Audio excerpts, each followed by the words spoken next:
Join us for a review of the updated Mazda CX3. Let's go!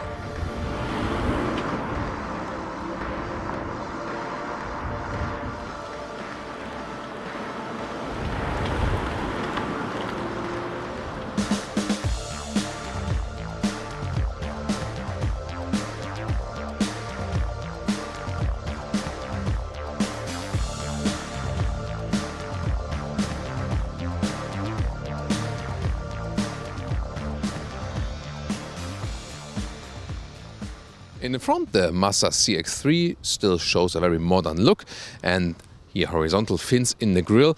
Then here this chrome element leads over cleverly to the headlamps. Base version would still be halogen, then for the mid-trim, go with LED for the main unit, and then optional, we also see it here, the matrix LED.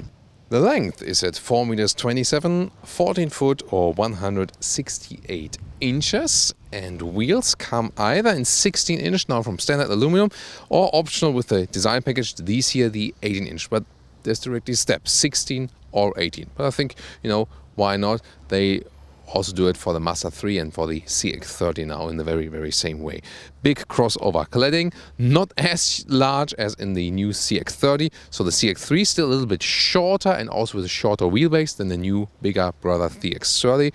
Here then with the chrome element in the lower part, still a very modern look. And you see here the design element, here the dropping line, actually falls down and then dissolves in this area here, so quite cleverly done here to give a little bit more accentuation here on the front door. In the rear we can see here a modern tail lamp signature, and then big crossover cladding in the lower area and real exhaust tips here for this naturally aspirated engine. Mazda cleaned up the engine lineup, so it's all about here now the 2-liter 4-cylinder petrol engine, naturally aspirated engine, that's special with Mazda. They have improved the injection system to make it actually cleaner directly from the injection, so they don't need a particle filter also, and also because it doesn't have a turbo, and also new cylinder on demand technology. Here in Europe you only get the 120 horsepower version now and front wheel drive, manual gearbox or automatic. And in the US you can still get the 150 horsepower version, also then automatic and all-wheel drive.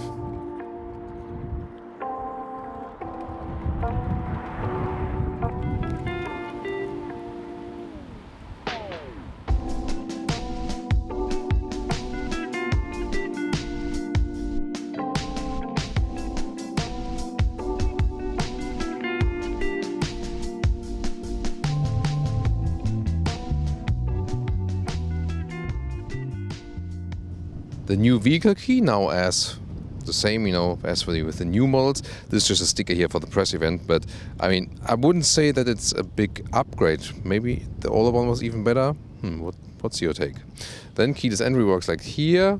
You press it here on this knob, and when you have middle trim level, also here with the automatic folding of the side mirrors like this, and they fold in and out quite well, so a little bit narrow when parking. Then door closing sound, of course. Wait. Which is in the front actually quite cool. Just with the handle, the sound of the handle is not that good. Inside, hard pink and top part, but then beautiful inside microfiber in gray. That really fits also the polymetal gray color on the outside. Not exactly the same gray color, but still a cool, color code. Then here this is not carbon fiber, but it has a look of that. Automatic window lever just for the driver's door. Then, some reasonable door, inside pockets, optional Bose sound system. And then here you've got some red accentuations, for example, for the inside air vents. Hardpack material also on the top part here as well. Then the steering wheel with a normal Mazda look, picking up the phone here, clicking through the information of the gauges on the left, right side for the cruise control and so on.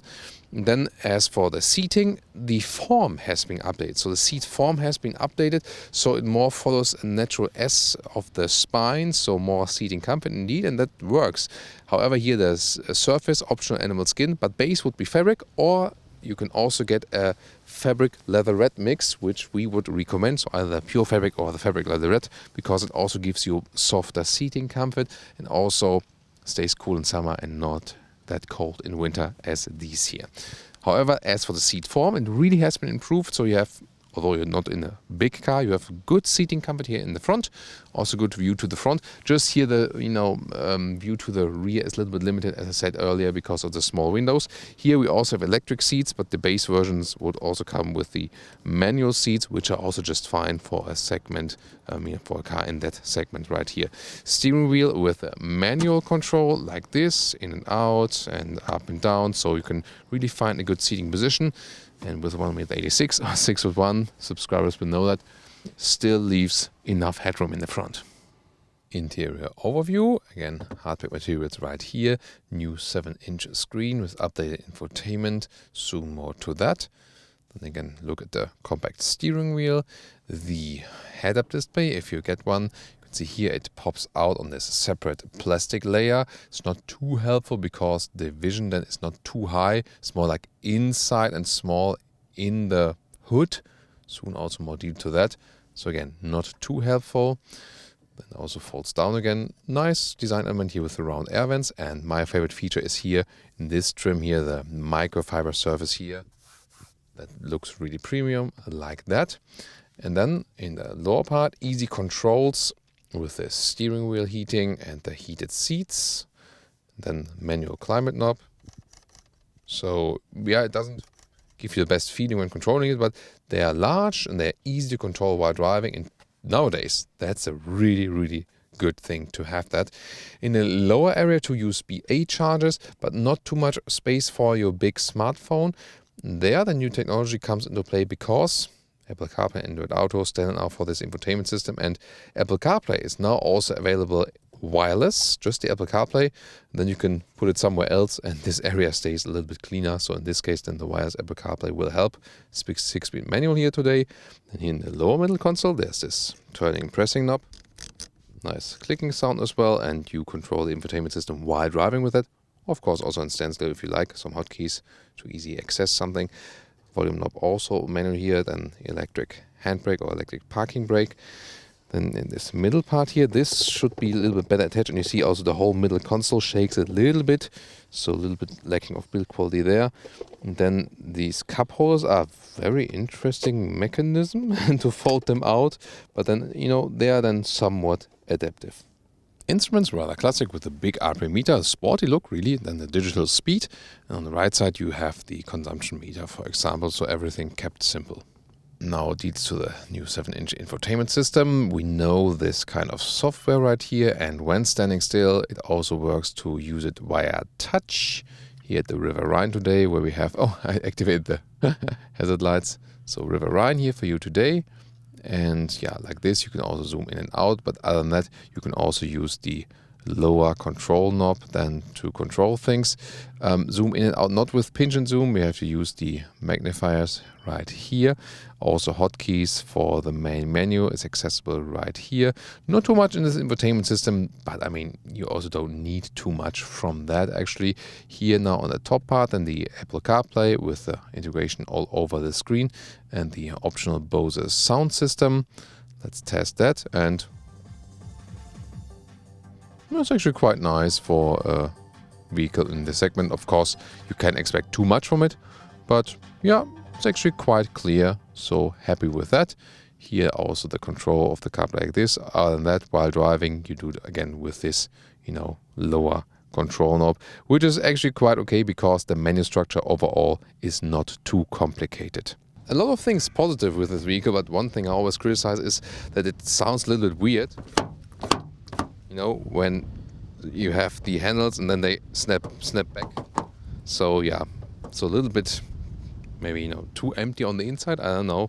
Some more dampening materials would be good right there. This is, by the way, here to activate the child lock right here. There's an easy solution. Activate or deactivate it. You can or cannot open the door from the inside. What is really nice is that we also have the microfiber cover here in this higher or middle trim level here at the rear door. This is really cool. Top part is hard pack here, but this is really nicely done. Then you can see here, same styling as for the rear seating area, but this is also one of the problems of this vehicle. Yes, it's a short vehicle, but it does not offer too much legroom. And you'll see it right here when I try to get inside. And this is then also the big advantage of the new CX3, the bigger brother, due to the longer wheelbase. It's actually more spacious here. It is soft here in the back part, but you see I actually do not fit in here when I'm also driving in the front with 1.86 or 6.1. Headroom wise, yeah, barely fits. That works, but again, legroom, I do hit the seat here with my with my knees, so that's definitely the limitation. Now to the trunk area. Open it right here. It's a manual opening.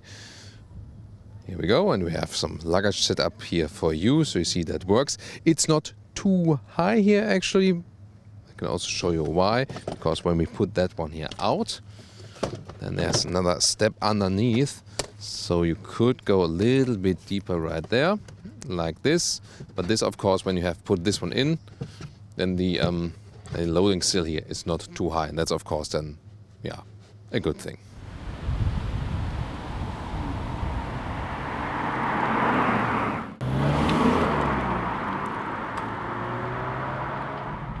Welcome to Thomas's Driving Lounge with the updated Mazda CX3. So we know this engine here from before, but it has been updated. It now has cylinder on demand or cylinder deactivation technology. That means when we do not need the power, 2 of the 4 cylinders are not running. And this can give you some advantages as for the fuel economy, but it won't be the biggest game changer ever that you have a totally different fuel economy than before or so. But surely can't hurt, especially when you're just rolling this vehicle predominantly. 120 horsepower here for the 2-liter 4-cylinder naturally aspirated engine means it's of course not the most powerful car there is. And for Europe, there's only this engine anymore. In the US, you can also still get the 150 horsepower version. That is then better because it gives a little bit more punch. Interesting that they do not need the OPF, the petrol particle filter, because here with the naturally aspirated engine, you don't, create the same kind of, particles that would be with the very small turbo engines. So actually a quite intelligent injection they used in there also has been updated for this model year. Pretty interesting. However, with these naturally aspirated engines, they have a very linear power curve. But when you want some power, you really need to push them. For example, here 60 kilometers to 100 in third gear.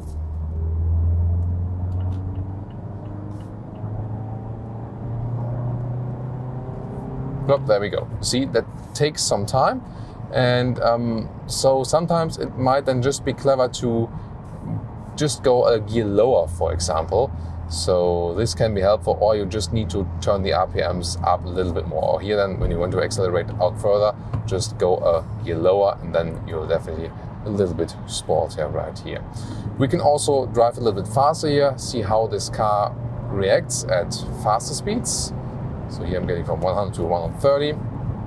So now lane change at higher speeds.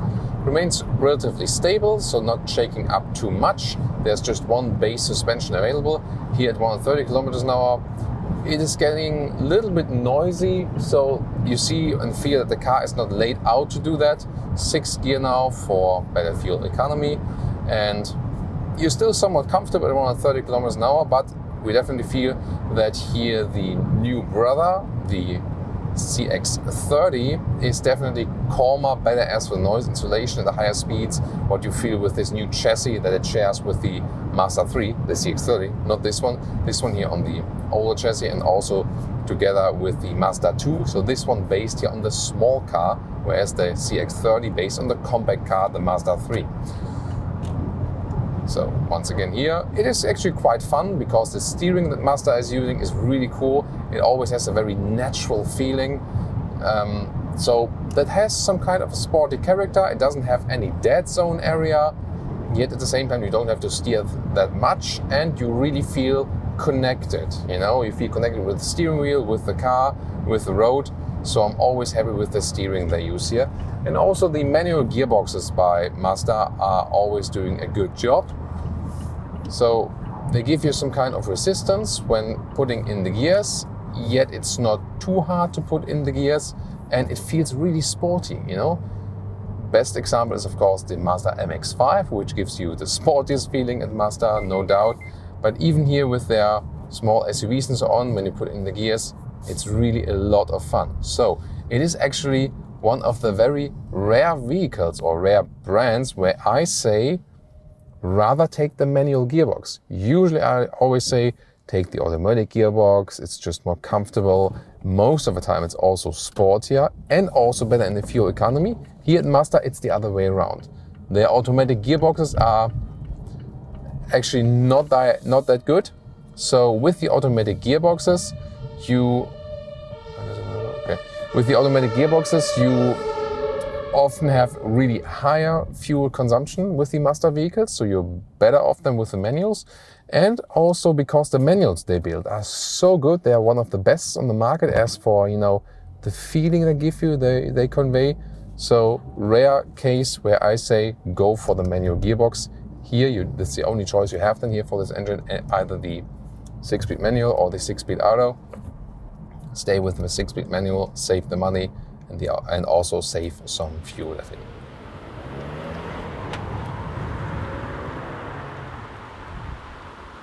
And now to our conclusion for today with the updated Mazda CX3. From the exterior, still a likable small crossover. Quite modern still in the styling, and in the interior you don't have too much space on the rear, yes. However, in the front, seating is even better now with the comfort because of the seating changes, and will be even better in the fabric or the fabric leatherette mixed seats. Also good that there are some infotainment system upgrades here with the CarPlay and the Android Auto and so on. Driving wise, this is still one of the best things about this vehicle. It's a lot of fun to drive the car, agile, and also the steering setup is good. The manual gearbox, which you should go for, is also really ideal. It doesn't have too much power with that engine. However, you still are just fine. You just have to rev it a little bit more because of the natural aspirated engine, which is also one of the unique selling points of this car.